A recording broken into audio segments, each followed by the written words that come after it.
Hello, everyone. Welcome to episode 24, a very special episode today. This is one of two that we are highlighting senior housing. And so today's topic is senior housing and reasonable modifications. And we have a couple of very special guests that are with us, and we look forward to hearing their experience and their insight on this topic. We are confident every one of you will benefit from this special episode. So remember to give us a thumbs up and subscribe to our channel. We thank you so much for being here. And let's get into our introductions. Kathy, it's nice to have you again on the show. How are you doing? I'm good, Jonathan. We've been looking forward to bringing some industry people into our educational videos, and this is a great opportunity. I happen to know both of these two gentlemen and think very highly of them. So I am thrilled to have them with us today.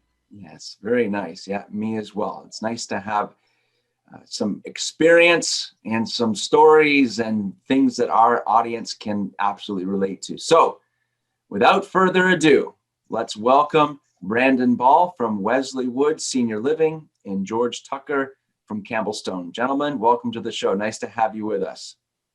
Thanks for having us. Yeah, I'd love to hear from both of you, just a high level, where you work, what it's like, and then we'll get into our discussion about reasonable accommodations today. Sure. My name is Brandon Ball. I'm the administrator of Wesley Woods Senior Living. I manage one of our communities in East Atlanta, Georgia. We're an affordable housing community for seniors. Over 96% of our residents are subsidized, fully subsidized. And, it's definitely a calling to be able to work with seniors every day. Awesome. Thank you for that. George, what about you? My name is George Tucker. I am the administrator at Campbellstone, Sandy Springs. Campbellstone has two locations, one in Sandy Springs, one in Buckhead here in the metro Atlanta area. Our community is, we're affordable senior housing. We also provide housing for individuals who are 18 and over the age of 18 and have an ambulatory disability.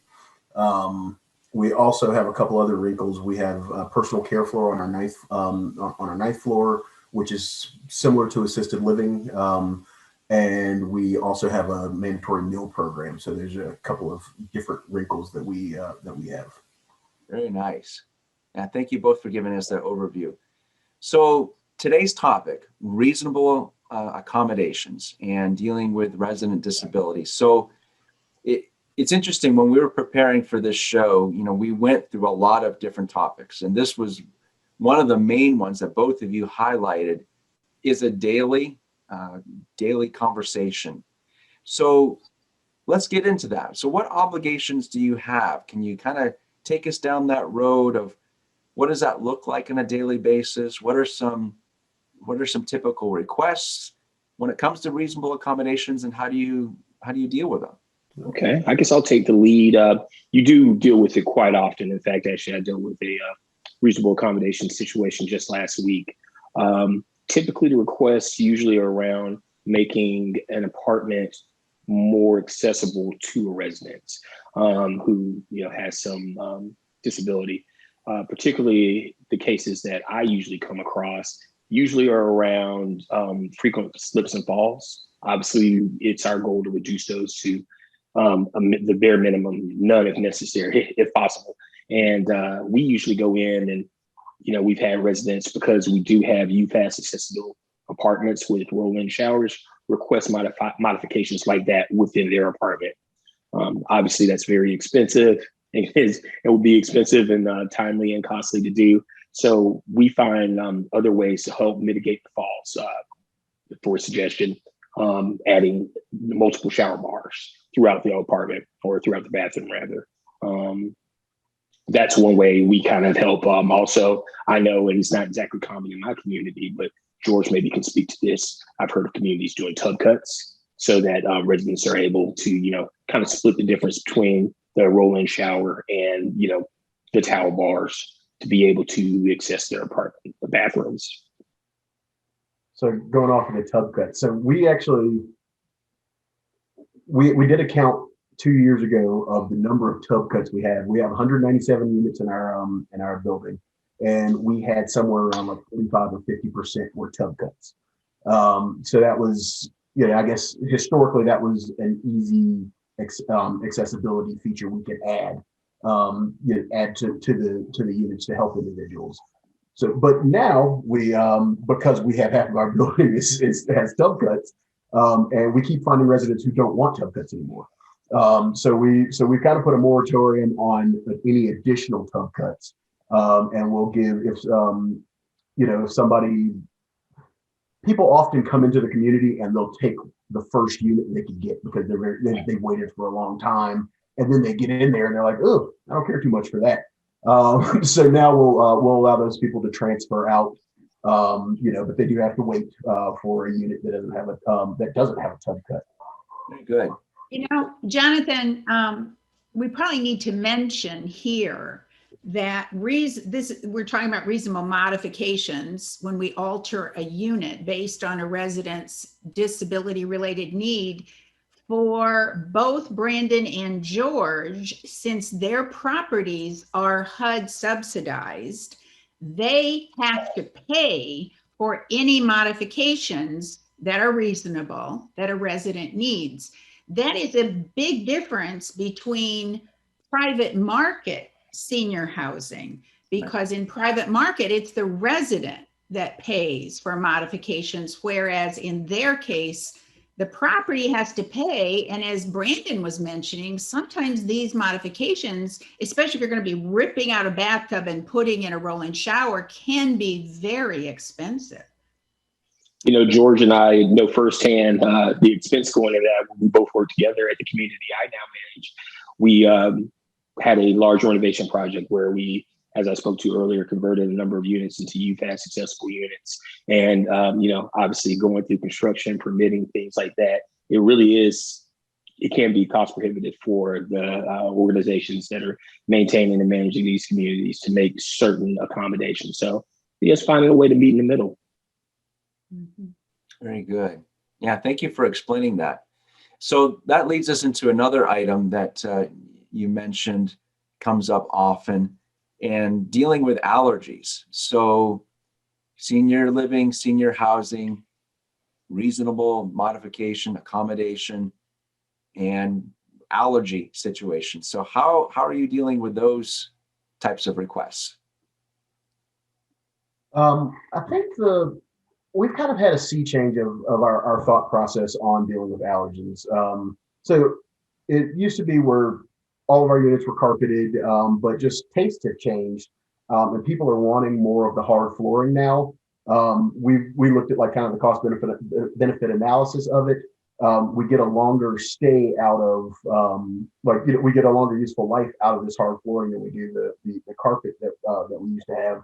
So now at Campbellstone, we are starting the process. We are no longer replacing carpet. We are going, anytime we would replace carpet, we go back in with this new hard flooring. That's just the better option for us now. Yeah, that's definitely been a consideration for us. We're looking at cost effectiveness for us as an organization, looking at our turnover times and kind of the useful life for that. But I've definitely had residents request due to just more consciousness around allergens and honestly, just your allergies changing as you get older. Also, there's been, a big concern about mold and, long-term effects of inhaling, things like that. And, our residents are very savvy and they're more conscious of these days. So, if we have a situation where a resident, feels that, there may be a mold situation within their unit, we usually, call in somebody to come in, a professional to look at it. And then we, begin the mold abatement process. Very good. Yeah, thank you. Kathy, any comments on that? Oh, go ahead, George. Sorry. I was like, just in that situation, I recently had it maybe like 2 or 3 weeks ago, where individuals, there's what happens that I've seen. Somebody the upstairs neighbor overflows their sink. Mm-hmm. That water gets down, and then it does have a mildewy smell. Because might not get fully dry. So then the resident they're fearful of the mold fear, but mold doesn't come up in 2 days. So we spend a good amount of resources, like kind of bringing in these the mold testing groups, and that can run from, I've seen $600 to $1,400. There's one I did a long time ago. It was like $3,400 for the to assess if there's mold or mildew in this unit. So those things can. What was that? Or in the event of a flood, far more expensive. Yeah. Yeah. So that's the scenario that I've seen a lot where, but at the same time, we don't want to dismiss somebody's fear. And then what if there is mold, and then we've been negligent in that. And that's not something, we don't want anybody to get sick or to have to live in those sort of conditions. So it's kind of, it's an outlay of resources or whatever, but it's the right thing. So we do it all the same. Yeah. Very good. Kathy, any other comments from your perspective? Listening to them talk makes me think about the fact that fair housing requirements for reasonable accommodations and modifications often intersect with customer service. So if a resident believes they have mold growing in their ceiling, even if they don't, and they don't, what George is saying is you still have to address that concern. Now, from a legal perspective, that's not a reasonable modification unless that resident is disabled and they're saying that whatever is growing in their ceiling is making their disability symptoms worse. Then it becomes a legal matter. But there are so many things, as they're talking about, which are really meeting the needs of your residents to keep them happy and comfortable in their home as a customer service. So when it crosses the line from customer service to a legal requirement is sometimes not a very clear line. But as long as you're meeting the needs of your residents, you're still accomplishing the goal here. Kathy, if I could interject just to speak to that specific example, and one that George and I actually encountered together with our time together. We had a resident who had a traumatic brain injury. And because of this traumatic brain injury, she's very sensitive to certain smells. It was a frequent issue that we dealt with. She also happened to see a special on television about the mold spores and became very hypersensitive or hyperconscious to the presence of it or the possibility of the presence of this within her unit, particularly around her PTAC, her AC unit next to the window. We weren't able to accommodate her by bringing in VCT flooring or things like that. At this time, we hadn't decided to move in that direction. But we did bring in mold abatement specialists that came in, assessed the situation, determined there was no mold. But we also changed the carpet out just to make her more comfortable. And that was a way for us to kind of meet in the middle on that. So I felt that example might help. Yeah. No, that's great. That's a good example that, sometimes mental disabilities are as important a factor to appreciate as, an administrator of a senior building and address their concerns, even if, I guess, scientifically, it's not correct, but you're still addressing their anxiety about what might be happening. All right. Yeah. Yeah. To Kathy's point, I think this is one of the reasons why we wanted you both on the show today. It's like, yes, we're talking about fair housing, reasonable accommodation, reasonable modification, but you're in the trenches. This is what you deal and see each day. You operate under the governance of the Fair Housing Act, but this is what you have to deal with each day, and how you put it into practice is a huge value add to all of our listeners. I'm sure they're very, very grateful, confident of that, of what you've seen, what you've done, and how you've been able to bridge that fair housing requirements, the legal requirements, and also the human element, the customer service. So it's really, really good. Appreciate that. So that kind of leads us to our last kind of sub point when it comes to reasonable modification, reasonable accommodation. dealing with meal plans. So any stories, any insight on how the two of you are addressing that particular topic? I think that was I'll largely defer, to George on this one because we don't have meal service in our community.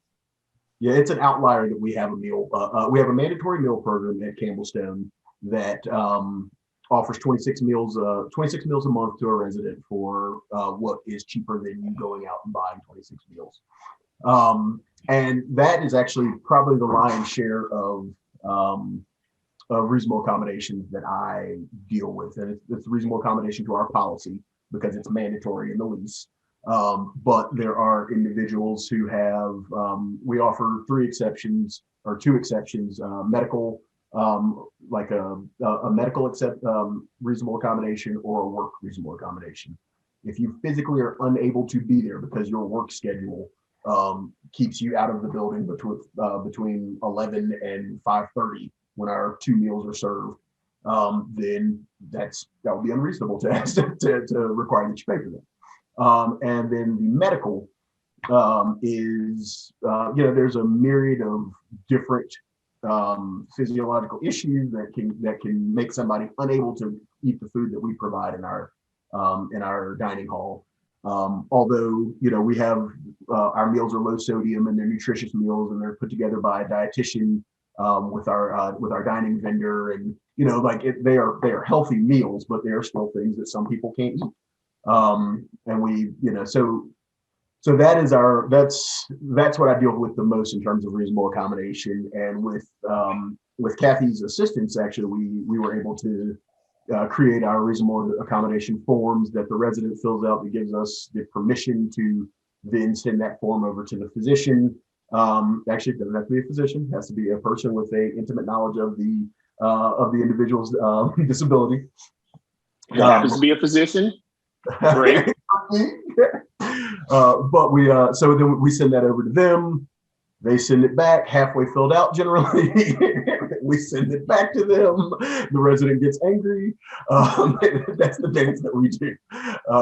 But it's the process, and it's the process that we put that we hold all of our residents to. If I'm not sitting somewhere saying I've got to have 130 people on this meal plan to make it financially viable, which might be true. But a reasonable accommodation is a reasonable accommodation.